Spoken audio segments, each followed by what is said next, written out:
Hi everyone, welcome back to another 3 Good Minutes yet again. I'm Jen, this is Ryan, we are office created at Newmark, and this week, what? It's just like, it's like fall and I'm cold. I'm literally chilly. Okay. No, I'm always cold. I know. But it's really, this beautiful office space is fall, chilly. And there is a renewed, yes, beautiful office space. We have a surprise for you in a minute. Don't leave, don't turn off. A renewed interest in buying office buildings. Who would have thought? Who would have thought? Yeah, we have seen this across the country. Yes. We've seen a lot in LA where there's been almost no interest in buying office buildings at a discount. Well, there has been great interest at 70% discounts, 60% discounts. We just saw Kilroy, which is a huge real estate investment trust here, just bought Maple Plaza, which is one of Tishman. the better buildings in Beverly Hills from Tishman Spire. We've seen a few buildings downtown trade at a discount. Yeah, but it seems like we'll have to confirm. Kevin Shannon, we'll have to confirm with you because I know you watch every week.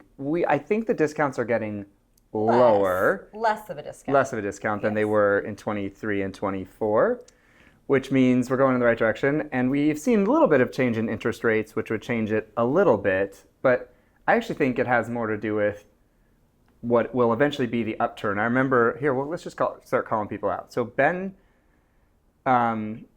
Shapiro, who is one of our favorite people in Newmark in New York, told me a few years ago that the average downturn lasts just under 36 months, I think it was. I think it was like 32 months. And if you actually look at where we are, we're sort of at that tipping point where we should start going up, which means Sophia, new to our team, will start to reap the benefits of that because she's had to do this in the doldrums. So I think what we're seeing is interest rates combined with whatever's going on in the economy, at least it's going, and that sort of turn upwards is sort of leading to more office interest.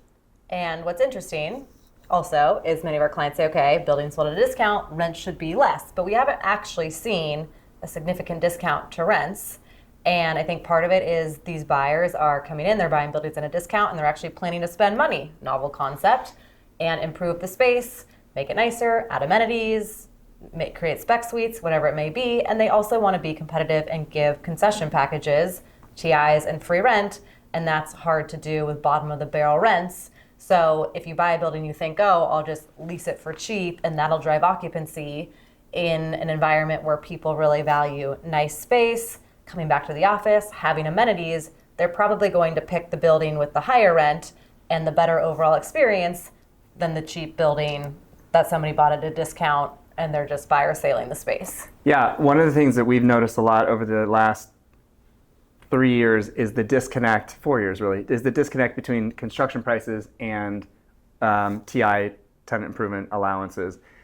We are looking at a number of spec suites right now. One of them we just did actually in the South Bay here in Los Angeles, where they spec'd a suite out for $185 per square foot. You used to be able to do spec suites for what it's worth for like $75 a square foot. Now they spent $185 a foot. They bought this particular 3-building asset on a crazy discount, probably 40-50%. But as Jen said, they're putting a lot of money into those spec suites, and that's closing the gap on TI allowances and getting tenants in there faster, which is really what they want at the end of the day. But they're not bringing down rents because the rent is actually only about 10 to 15 cents less than what it was at the height of the market. So you're getting it, you're just not getting it in the rent, but you're getting it in other places around the project. Yeah.